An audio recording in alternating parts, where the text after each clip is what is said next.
It's become a power and control dynamic rather than a place of caring about making things better. Hey guys, welcome back. It's Missy, and today we're going to talk about cancel culture and what it really does, and we're also going to talk about how to actually hold someone accountable.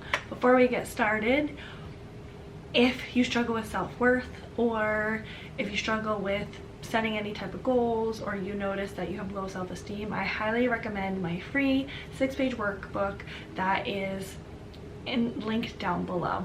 Go check it out, it is free. So what exactly is cancel culture? Cancel culture is the idea of withdrawing any type of support for public figures, companies, or even any average person when they've done something that was deemed problematic or offensive.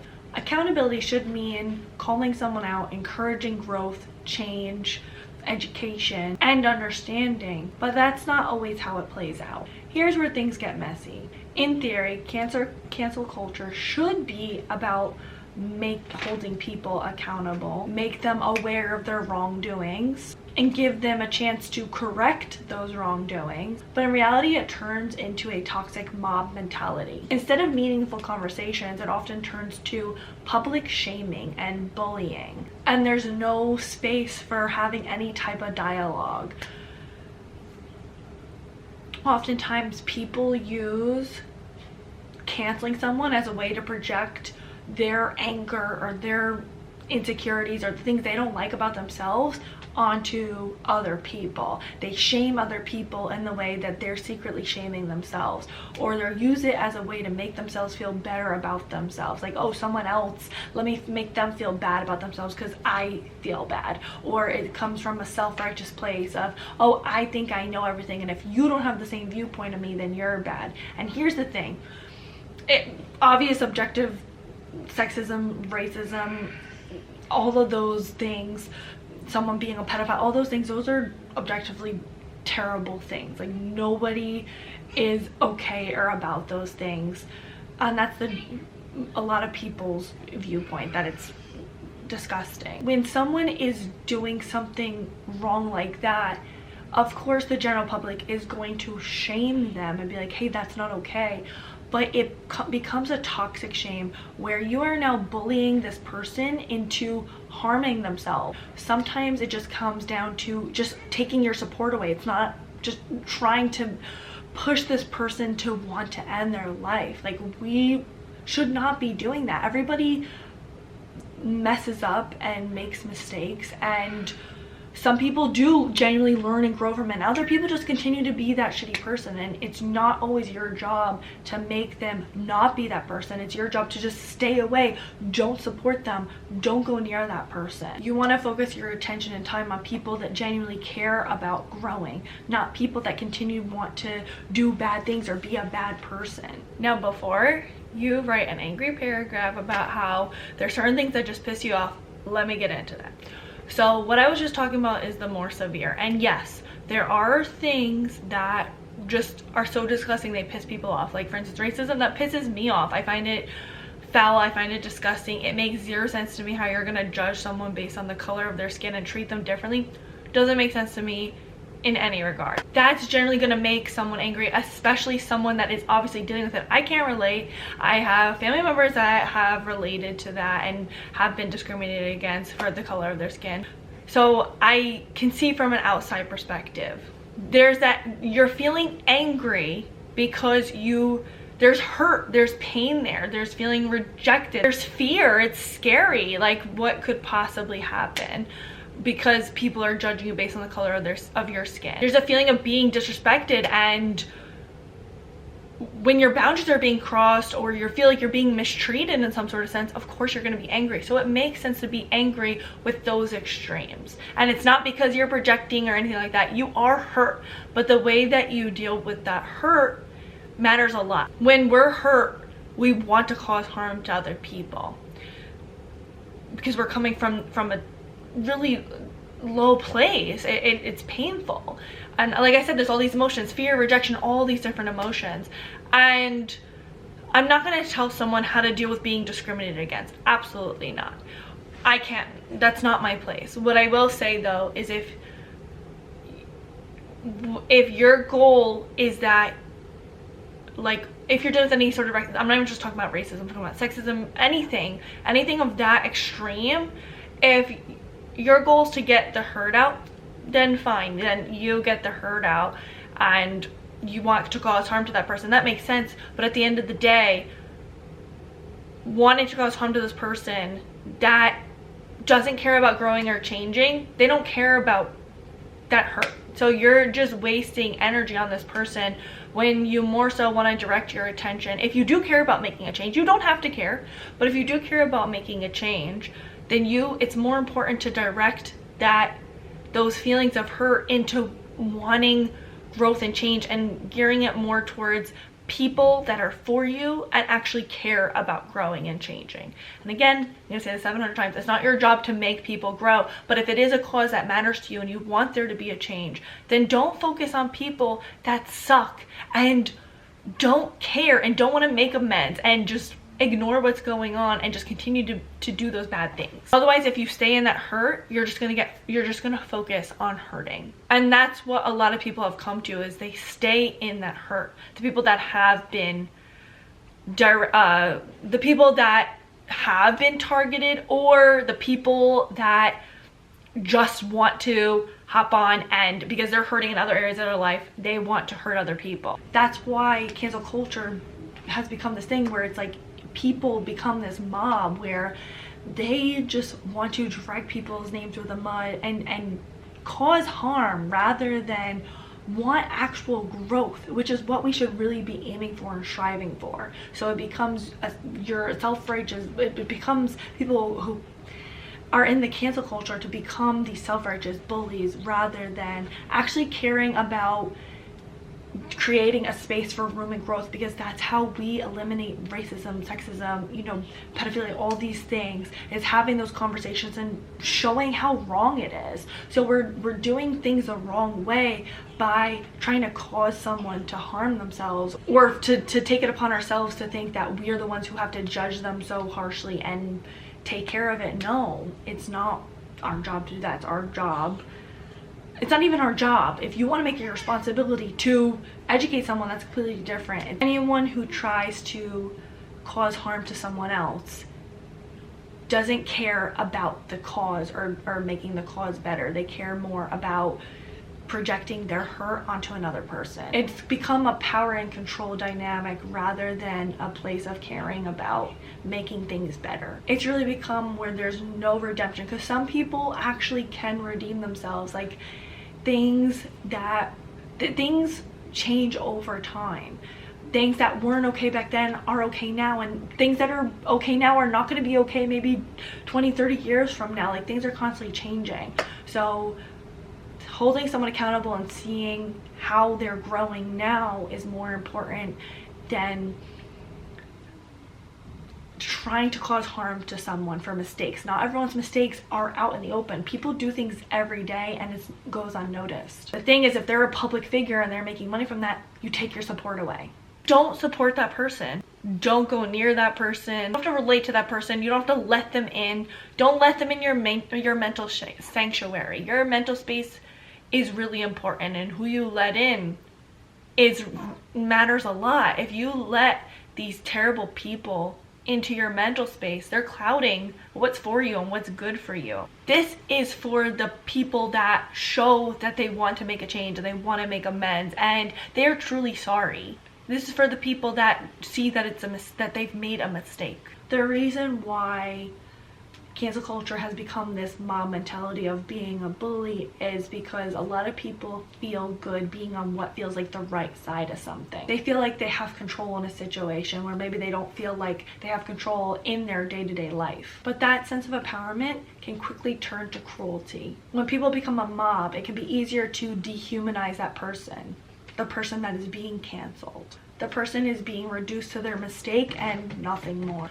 So what does real accountability look like? It looks like having conversations. It looks like acknowledging the harm 100%, calling people out, but giving the people the opportunity to make amends. And if you don't like the way they make amends, then do not support that person. You need to create room for growth for that person, and understand that people are imperfect and they are capable of change. And here's another thing that we have to keep in mind, but the bullying of cancel culture doesn't just harm the person being canceled, it hurts us as a society. It hurts our ability to have open, honest conversations.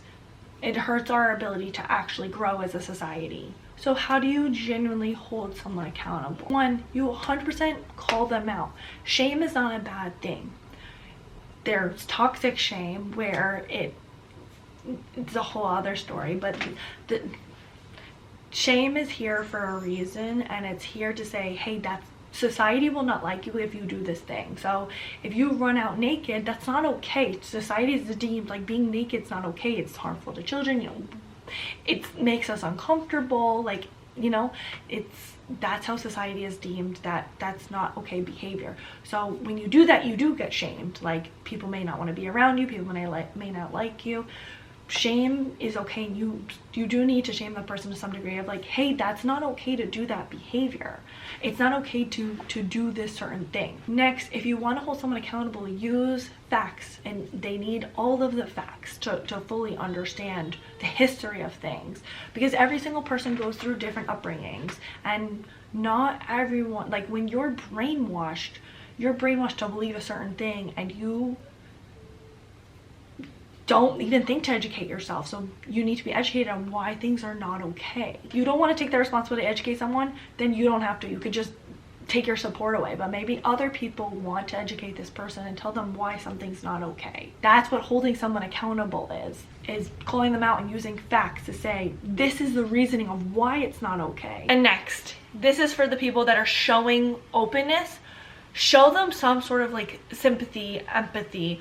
This is not towards what they did. You don't have to relate or understand what they did and why they did it. It's more so showing empathy, sympathy towards the fact that they are a human having a low point, and they're in a low experience of their life, and you don't have to coddle them or make them feel better. That's not what it's about. It's not about showing empathy towards the thing they did, because you can absolutely find it disgusting or terrible or whatever it is. It's more so showing empathy that they are a person in having a human experience.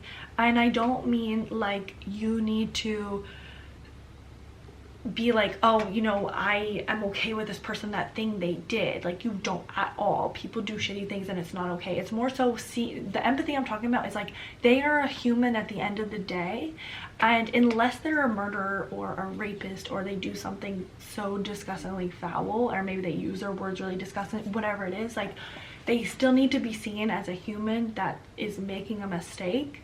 And if they are someone where they're showing lack of empathy to others and they just don't care, then fine, by all means, don't, you know, engage with that person. And you don't have to have that type of empathy, but there are certain people where they genuinely see the wrong in what they're doing, and you need to use that empathy in order to help them to actually grow, because empathizing with a person and seeing them as a human rather than seeing them as this disgusting thing, you're not going to educate them. You're not going to help them grow and be a part of the change of society. Instead, you're going to see them as someone you want to harm because they're disgusting in your eyes. And you can see a behavior as disgusting. People that need to be held accountable, especially online, they do disgusting things. They say disgusting things, like it's gross. 100%, no doubt about that. But how you approach the situation matters about what you care about. Do you care more about being self-righteous and wanting them to feel bad, or do you care more about them seeing that their behavior is wrong and you want them to change, and you want the society to change, and you want there to be a difference in the way you approach situations? Because if you dehumanize someone and you make them feel less than, then they're more likely to put their walls up and be more of that bad thing that they were, because they're in their mind, they want to be right and correct. And because they're feeling so bad and low, they feel so shameful, they may do the opposite and start being worse of that thing. And again, it's not your responsibility to make them be better, but understand it can have the opposite effect. And so that's why it's so important. If you want to be a part of the change, then there needs to be a part of empathy, and not being like, oh, I understand why this person did this thing. It's more so empathy that they are a human and they make mistakes, and not everyone's mistakes are online or for everyone to judge. Now, there's different gray areas. I feel like in society we've come to this point where if everyone doesn't have the same viewpoint, that's not the extremes like I had mentioned, there's different gray areas of things that are like not necessarily right or wrong, but they're pretty subjective, like political views, whatever it is. If you don't have the same viewpoint, then people will try to cancel you, and that is silly, because if we all have the same viewpoint about things, then we can't grow as a society. Then we're just going to be Roblox walking around and just become afraid of being human and making mistakes and learning and growing and changing as a society. So it's unfair to cancel someone just because you don't agree with them. Same way you can't tell someone that they're gaslighting you because you don't agree with them, and all different psychology terms. Like, people are not going to agree with you, and like I said, not about like the, you know, treating someone awfully. I mean like other things. Let people have their own opinions, and that's okay. So here's the thing. This video, hopefully people understand my intent, and this stuff is kind of scary to talk about because it can be offensive to people, and I don't want to offend anyone. I literally just wanted to create this video because I see a trend happening where it's hard for us to grow as a society, and I feel like a lot of people see cancel culture as a bad thing, but people can be scared to speak up because you can get canceled for just about anything now. And it's really harmful to all of our mental health.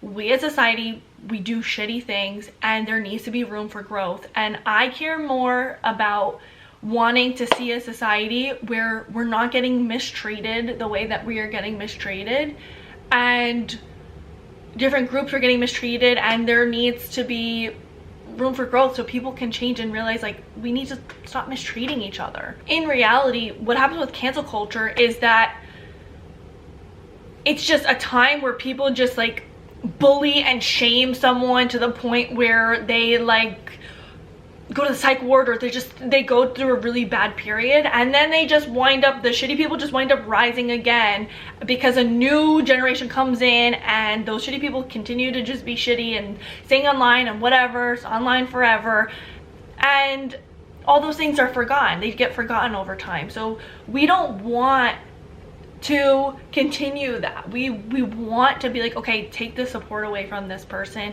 They don't care about change, and for the people that do care about change, let's continue to help their growth. Let's make the society better for the next generation. So what do you guys think? I know this is a little bit different from my other videos, but I thought I'd do something a little bit more controversial.